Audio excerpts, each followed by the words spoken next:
Приветствую всех на канале «Жизнь женщин». Все мечтают как можно дольше оставаться молодыми, активными и не помнить о возрасте. Но как сохранить ясный и острый ум до глубокой старости?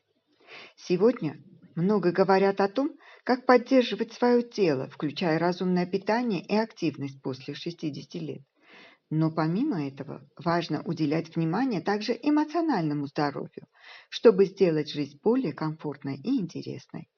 Как говорил Эйнштейн, у меня уже не то тело, но вот ум, как у подростка.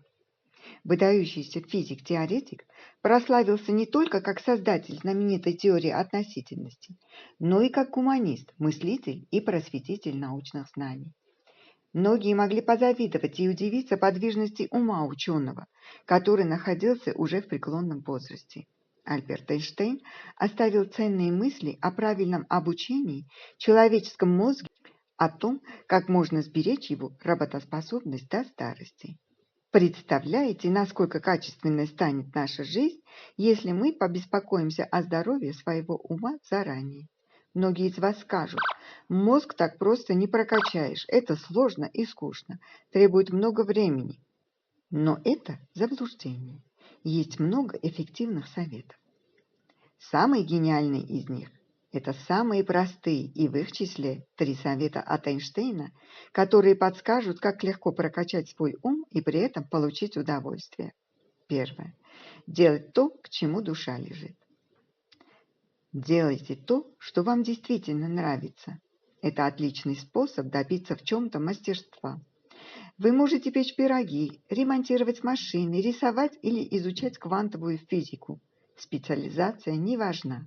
Главное, чтобы вас это увлекало. Все эти занятия связаны с умственной деятельностью. Только одни развивают воображение, другие – пространственную память, а третьи – логическое мышление. В любом случае, вы будете легко посвящать любимому занятию время, ведь это не работа и не сложная задача, а приятное времяпрепровождение. Как дополнительный плюс вы будете углублять свои знания в любимый род деятельности. Простое увлечение может привести к неожиданным результатам. Трудно было поверить, что один мой знакомый говорит на японском. Он смог выучить язык, каждый день занимаясь самым любимым развлечением – просмотром аниме в оригинале. Интерес и субтитры позволили за 1,5 года освоить новый язык. Звучит фантастично, не правда ли? Есть и другой пример. Моя подруга была увлечена натуральной косметикой. Ей было интересно делать разборы, читать статьи и изучать составы. В итоге это привело ее на лекцию по каким-то косметическим добавкам. И там она познакомилась с будущим работодателем. Ее пригласили в организацию, которая разрабатывала новые продукты. Хобби совпало с делом жизни. Что касается Эйнштейна, то, будучи уже великим ученым, он утверждал гениальность любого человека. Только из-за лени люди считают себя глупыми, если их попытки что-то совершить оказались неудачными. Сам он не очень хорошо учился в школе, но полюбил физику, которая и дала миру гениального ученого, создавшего при помощи воображения и знаний абсолютно новые концепции в этой области естествознания. Так что заниматься нужно тем, что нравится, развиваясь в этом деле. Второе. Не бояться совершать ошибки, приобретая новый опыт. Ошибки и неудачи – естественная составляющая процесса познания, но для многих малейший промах становится тупиком. Столкнувшись с первой ошибкой, человек думает: нет, не мое. Почему? Люди забыли, что ошибки преодолимы, а опыт и навык зависят от того, насколько здраво вы оцениваете ситуацию. Представьте, сколько бы спортсменов не получили свои золотые медали, если бы на первой тренировке сказали: ой, нет, это сложно, у меня не получается. Готовы учиться, ошибаться и продолжать? Положительный итог вам гарантирован. Человек, который боится танцевать неправильно или выглядеть глупо, вряд ли научится это делать. Ведь именно в практике, через ошибки и повторения мы и обучаемся. Кстати, чем больше ошибок вы допустили, тем больше полезного опыта приобрели. Математика проста. Встречаются те, кто, опасаясь что-то сломать либо не туда нажать, не может освоить компьютер, а кто-то не хочет нелепо выглядеть, поэтому побаивается петь. Но ведь обучение невозможно без ошибок. По мнению Эйнштейна, знания являются опытом, который умножен на количество ошибок. Получение нового опыта практически никогда не протекает гладко. Математик ничего не понимает в философии, а философ – в математической науке. Это два глупых человека? Эйнштейн полагал, что все люди обладают гениальностью. Однако, если рассматривать рыбу с точки зрения умения влезать на дерево, то она в течение всей жизни будет считать себя тупой. Кто-то более силен в точных науках, а кто-то лучше понимает нечто абстрактное, воображаемое. Люди гениальны и глупы одномоментно.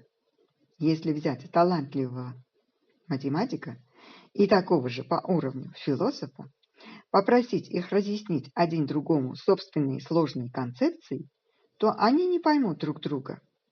Так что в зависимости от обстоятельств любой человек в чем-то разумен, в чем-то бестолков. Третье. Много учиться, формируя новые нейронные связи.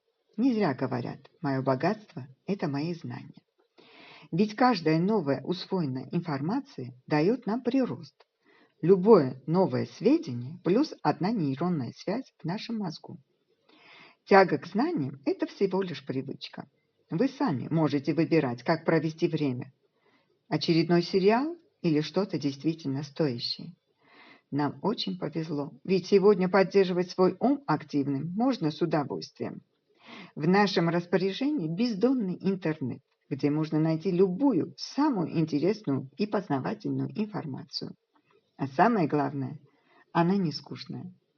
Сколько видеоканалов создано на бесчисленные темы, от литературы и кулинарии до любопытных историй и путешествий. Как частенько любил говорить Эйнштейн, у меня нет каких-то особых талантов. Все просто. Я любознательный. Если человек хотя бы на один день прекратит учиться, то он начнет погибать. Возьмем, к примеру, двух близнецов, один из которых бездельничает, сидя на диване, а второй ежедневно узнает новое, имеет увлечение по душе. Кто из них будет иметь больше нейронных связей? Безусловно, второй, у которого будут создаваться новые связи. У первого же станут использоваться лишь старые. Достигнув преклонного возраста, второй близнец, который много читал, узнавал, искал, будет иметь гораздо больше, чем его брат. Ведь приобретаемые знания, узнавание новых слов и даже слушание музыки создают и увеличивают новые нейронные связи. По мнению Эйнштейна, именно это и становится одной из главных причин, которая определяет величину ясности старческого ума. Ученый считал своим основным богатством знания, каждая из которых формировала новый нейрон в головном мозге, где оно и сберегалось.